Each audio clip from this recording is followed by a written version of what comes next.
Tyttö heräsi aamulla, oli hiukset sekaisin, kasvot kuin hamulla. Eikä kadulla näkynyt edelleenkään ystävää, niin kuin ennenkään. Eilinen elää taas tänään, eikä halunnut enää koskaan koulu joutuu, koska sattuu kun toiset vain paha puhuu. Tyttö oli romantikko eikä tottunut maailmaan. Hän tiesi kuinka maailma jaksaa satuttaa.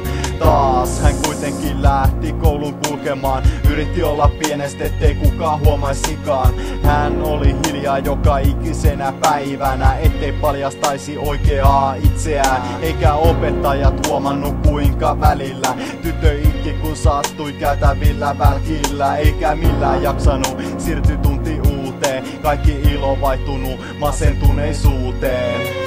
Kukaan ei välittänyt, käsittänyt kuinka pettynyt voi olla, jos on vain etsinyt onnea, johon ei ole koskaan voimaa, kun sen tajuaa ettei sitä saa.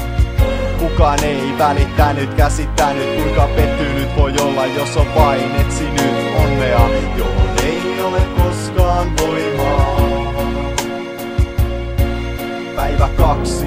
Tyttö sai nukkua pidempään. Oli viikonloppu, uskasi vähän hengittää. Mut oli vaikeeta olla hauskaa yksinään, kun ei ystävää ollut edelleenkään. Tyttö heti aamulla laittoi kädet ristiin. Rukoili voimaa taas yhden päivän selviytymistesti. Tiesi että taivas on taas suljettu tänään häneltä, niin kuin jokaisena päivänä. Eikä yrittää jaksa, jos ei koskaan onnistu. Tyttö tiesi se ja entisestään lannistu.